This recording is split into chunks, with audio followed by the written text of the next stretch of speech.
बिस्मिल्लाहिर्रहमानिर्रहीम।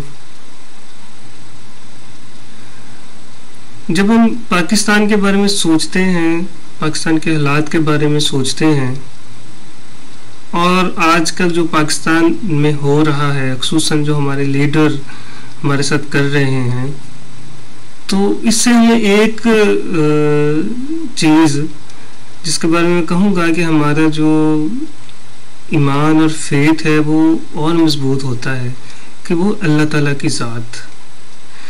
क्योंकि जो पाकिस्तान को चला रहे हैं वो लोग हरगिज़ कॉम्पिटेंट नहीं है, उनमें किसी तरह की कोई एबिलिटी नहीं है कि वो पाकिस्तान को चला सकें। तो अल्लाह पे हमारा फेथ इसलिए मजबूत हो रहा है कि ये जो पाकिस्तान है ये अल्लाह के सहारे चल रहा है और अल्लाह ताला ही इसको चला रहा है। अगर हम क्रिटिकली पाकिस्तान के जो हालात है उसका एनालिसिस करें, प्रैक्टिकली व्यू करें, तो आपको अंदाज़ा होगा। बल्कि अगर आप स्टैटिक्स देखें पाकिस्तान के हालात के, पाकिस्तान के फाइनेंशियली हालात के, पाकिस्तान में जॉब्स के, पाकिस्तान में अर्निंग अपॉर्चुनिटीज़ के, पाकिस्तान में अनएम्प्लॉयमेंट कितनी है, बेरोज़गारी या व्हाटएवर लोग आजकल कैसे गुजारा कर रहे हैं, तो हमें मानना पड़ेगा कि इस वक्त सिर्फ हमें अल्लाह ताला की ज़ात की सपोर्ट है। अल्लाह ताला पाकिस्तान को कायम रखना चाहता है, इसलिए हम चल रहे हैं। अदरवाइज अब देखिए, पाकिस्तान उन कंट्रीज में है जहाँ पे नौजवानों की तादाद ज़्यादा है। अगर आपने किसी भी कंट्री की, किसी भी मुल्क की तरक्की के बारे में देखना हो कि ये कितना ग्रो कर सकता है, तो उसमें नौजवानों की रहने वाली तादाद से पता चलता है कि ये कितनी जल्दी डेवलप हो सकता है और कितनी जल्दी ग्रो कर सकता है। और जो पाकिस्तान के नौजवान हैं उनके बारे में मैं आपको बताता चलूँ कि पाकिस्तान के नौजवान एक बासलाहियत नौजवान है, उनमें हर तरह की कॉम्पिटेंसी है, उनके पास एजुकेशन है, वो टेक्निकल माइंड है। मतलब अगर क्लासिफिकेशन करें ना मुख्तलिफ हवालों से कि पाकिस्तान में जो नौजवान हैं, मास्टर्स हैं, ठीक है, उनमें यकीनन अनपढ़ भी लोग हैं लेकिन ज़्यादा तादाद पढ़े लिखे लोगों की है। फिर दोनों तरह के पढ़े लिखे लोग हैं, एक वो लोग हैं जो साइंस ग्रेजुएट्स हैं, एक वो हैं जिन्होंने टेक्निकल एजुकेशन हासिल की हुई है, जो इस वक्त पाकिस्तान की ज़रूरत है। लेकिन प्रॉब्लम यह है कि अब ये नौजवान जो हैं ये बेरोजगार हैं, उन्होंने पढ़ लिया, डिग्री ले ली, आगे उनको जॉब्स नहीं मिल रही। जॉब क्यों नहीं मिल रही? पाकिस्तान का इंफ्रास्ट्रक्चर ऐसा नहीं है कि वो इन लोगों की कहीं खपत हो सके। सही, तो वो लोग अनपढ़ हैं, मैंने अनपढ़ कह दिया, अनएम्प्लॉय हैं। तो जब ये लोग अनएम्प्लॉय हैं, यकीनन इनके पास कोई एक्टिविटी नहीं है, और अगर एक्टिविटी नहीं है तो वो नेगेटिव सोचेंगे, और जब नेगेटिव सोचेंगे अल्टीमेटली वही हाल होगा जो इस वक्त हमारी सोसाइटी का है। अगर देखा जाए कि हमारी सोसाइटी में अभी तक कोई ऐसा इवेंट नहीं है जिससे पता चले कि ये ग्रो कर रही है और आगे जा रही है।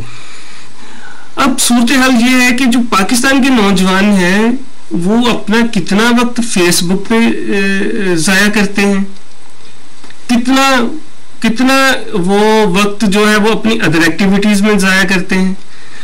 अब मैं आपको एक और बड़ी मजे की बात बताऊं, हम कोई काम ना करें, सही, कोई काम ना करें, ये नौजवान अनएम्प्लॉय ही रहें, ठीक है, जब तक हमारे पास सोर्स नहीं आते, ठीक है, हमारा इंफ्रास्ट्रक्चर डेवलप नहीं रहता। मैंने एक बात मान ली कि इनको अनएम्प्लॉय रहने दे, लेकिन खुदारा हमारे बड़ों को सोचना चाहिए कि इनके लिए कोई पॉजिटिव एक्टिविटी जनरेट कर दें, इनको हम इस लायक ही कर दें कि ये अपने गली मोहल्ले में एक स्कूल ही बना लें, एक एजुकेशन सेंटर ही बना लें जो फ्री ऑफ कॉस्ट काम करे। कम से कम इनकी एक पॉजिटिव एक्टिविटी तो होगी। अब सूरत हाल ही इसके मुख्तलिफ है। एक नौजवान है, उसने MSc की हुई है, वो क्या कर रहा है, अपना सारा टाइम फेसबुक पे ज़ाया कर रहा है। अच्छा, फेसबुक पे उसकी क्या एक्टिविटी है? कोई नेशनल मूवमेंट नहीं है, कोई उसके पास ऐसी एक्टिविटी नहीं है। माना चले ये भी मान लिया कि मैं एक लम्हे के लिए इस बात को तसव्वुर कर लेता हूँ कि जो फेसबुक है वो एक बड़ा अच्छा प्लेटफॉर्म है कि अपना मैसेज दूसरों तक कन्वे करने के लिए। जरा अब दूसरी तरफ इस बात पे गौर कीजिए कि फेसबुक को यूज करते हुए ये लोग कितने अपने नेशनल इश्यूज पे बात करते हैं, कितने अपनी प्रॉब्लम्स डिस्कस करते हैं, और कितने ऐसे लोग हैं जो इन नेशनल प्रॉब्लम्स के सॉल्यूशन के लिए अपनी तजावीज देते हैं, अपने आइडियाज शेयर करते हैं। कोई नहीं है। अब एक लड़का है, उसने एमएससी कंप्यूटर साइंस की हुई है, वो फेसबुक पे अपना टाइम जाया कर रहा है। फेसबुक पे वो 10-12 घंटे बैठता है, वो क्या करता है, इंडियन सॉन्ग्स को शेयर कर रहा है, ठीक है, मुख्तलिफ लड़कियों के हवाले से अपने कमेंट्स दे रहा है। चलो कोई और नहीं वो कर सकता, कम से कम वो अपने नॉलेज को यूज करते हुए फेसबुक के जरिए ही लोगों को कोई पॉजिटिव एक्टिविटी दे सकता है, पॉजिटिव एक्टिविटी दे सकता है। लेकिन कैसे होगा? अब बहुत सी, मतलब जब मैं ये बात कर रहा हूं, आप लोगों को ये बात कह रहा हूं, तो मैं इस वक्त मल्टीपल थॉट्स इस वक्त मेरे ज़हन में, मुझे समझ नहीं आ रही कि मैं कौन सी बात कहां से शुरू करूं, कहां से खत्म करूं, किस हवाले से डिस्कस करूं, किस हवाले से डिस्कस ना करूं। हम बात करते हैं, जब कोई इशू आता है, हम बड़े बढ़ चढ़ के अपनी गैरत की बात करते हैं, अपने साथ होने वाली नाइंसाफियों की बात करते हैं, अपने एजुकेशन सिस्टम के गलत होने की बात करते हैं। लेकिन हम ये बात नहीं करते कि अगर ये एजुकेशन सिस्टम खराब है तो उसको सही कैसे किया जाए। ये आइडिया कोई नहीं लेके आता। मेरे लिए भी आज आप सब नौजवानों को क्रिटिसाइज करने का एक बड़ा, मैं समझता हूँ कि बड़ा इजी है कि मैं इस वक्त बैठा हूँ, कैमरे के सामने बैठा हूँ और आपको कह रहा हूँ कि ये नौजवान जो है अपना टाइम जाया कर रहे हैं, इनको मतलब ये अपनी एबिलिटीज, अपनी स्किल्स और अपने जो नेचुरल पावर है उसको जाया कर रहे हैं। लेकिन मैं ये बहुत कम लोग कहेंगे कि आप उसको यूटिलाइज कैसे करें। मैं आपको एक एग्जांपल देता हूं।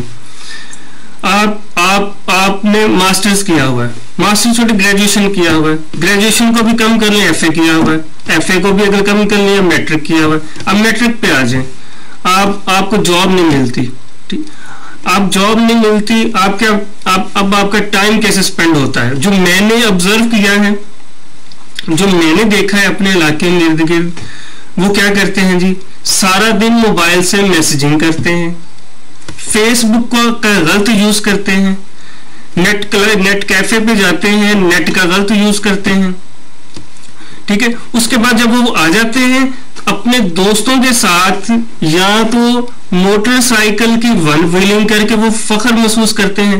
यकीन है, मैं इस बात को डिनाई नहीं करता, जो नौजवान मोटरसाइकिल की वन व्हीलिंग करते हैं वो बहुत ब्रेव इंसान है कि वो रिस्क लेते हैं अपनी जिंदगी का। अब इस बात पे भी डिबेट हो सकती है वो कितने टैलेंटेड हैं, कितने बहादुर हैं, इस बात पे अलग से एक डिबेट होगी, लेकिन फिर कभी सही। अब मैटर किया, लेकिन अब चूंकि हमारे जो लीडर्स हैं जिन्होंने हमें लेके चलना है, वो उनकी कुछ सोच, उनकी प्रायोरिटीज और उनका मतमे नजर कुछ और है। जबकि यही नौजवान अगर जिसने इवन के मैट्रिक भी किया हुआ है, वो अपने गली मोहल्ले में एक पॉजिटिव एक्टिविटी शुरू कर दे, एक एजुकेशन सेंटर ही बना ले, लोगों को एजुकेट ही करना शुरू कर दे, तो उसमें खुद के नॉलेज में कितना इजाफा होगा और उससे कितने लोग फायदा उठाएंगे। बिल्कुल इसी तरह जैसे एक घना दरख्त हो, वो ना सिर्फ साया दे बल्कि फल भी दे। आपको दो अपॉर्चुनिटीज एक वक्त में मिल रही हैं, एक आपको घना दरख्त भी हो गया और फिर वो साया भी दे रहा है और फिर वो आपको फल भी दे रहा है। इस तरह हम बहुत से क्राइसिस से बच जाएंगे। अवेयरनेस पैदा करें, और नहीं वो बच्चा कम से कम किसी चौक में खड़ा होकर लोगों को ट्रैफिक कवानीन बताने शुरू कर दे तो मुल्क में एक तब्दीली आ जाएगी, बल्कि तब्दीली का आगाज शुरू हो जाएगा। शायद हम सब मेरे समेत तब्दीली नहीं चाहते, इसलिए नौजवानों को इस रास्ते की तरफ लेके नहीं आना चाहते। एक पढ़ा लिखा नौजवान किसी एक ट्रैफिक सिग्नल पे खड़ा हो जाए, किसी एक चौक में खड़ा हो जाए, जो उसके पास इल्म है, जो उसके पास नॉलेज है, जो ट्रैफिक के बारे में नॉलेज है, जो ट्रैफिक रूल एंड रेगुलेशन के पास, ट्रैफिक रूल एंड रेगुलेशन के हवाले से उसके पास इल्म है, कम से कम वो उन लोगों को डिलीवर करना शुरू कर दे। वहां पे जो ट्रैफिक गुजरती है, जो इस रूल को वायलेट करता है, उसको बताना शुरू कर दे कि भाई ये रूल इस तरह है, आप इस पे अमल करो।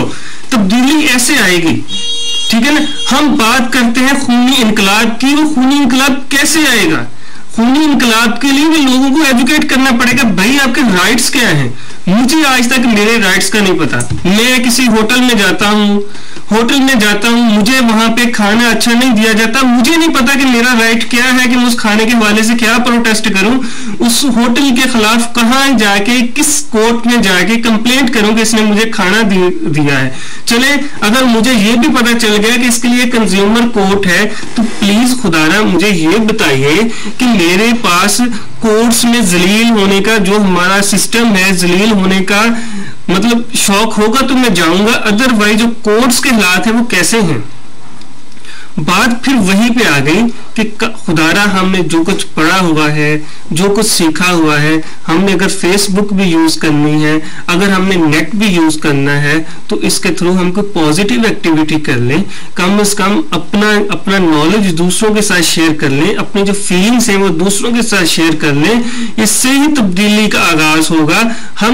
मुझे हैरानी और परेशानी अपनी इस कौम के नौजवानों से है। चले, बड़े तो हमारे सोए हुए हैं, लीडर तो हमारे सोए हुए हैं, हमें तो गर्म खून है, हम तो तब्दीली ला सकते हैं। हम बाहर जलसे जुलूसों से हटके भी तब्दीली ला सकते हैं। हम बैंक्स के शीशे तोड़े बगैर, सरकारी इमलाक को नुकसान दिए बगैर, हम स्कूलों में छुट्टी कराए बगैर, हम कॉलेज को बंद किए बगैर, हम कॉलेज के शीशे, कॉलेज की दरो दीवार पे पत्थर मारे बगैर, हम जो नेशनल एसेट्स हैं उनको नुकसान दिए बगैर भी प्रोटेस्ट कर सकते हैं। इसका तरीकेकार मौजूद है, हमारे पास फैसिलिटीज है, ये फैसिलिटीज घर घर में है। हम उसको यूज करके अपने इश्यूज लोगों को बता सकते हैं, अपने प्रॉब्लम्स बता सकते हैं, उनका हल बता सकते हैं। हम इस नेशन को यूनाइट कर सकते हैं, किसी एक नुक्ते पे जमा कर सकते हैं। लेकिन उसके लिए सबसे पहले हमारा पॉजिटिव होना बहुत जरूरी है, और हमें ये बात समझने की बहुत जरूरत है कि जो हमने इल्म हासिल किया है वो बेकार नहीं है, वो हमारे काम का है।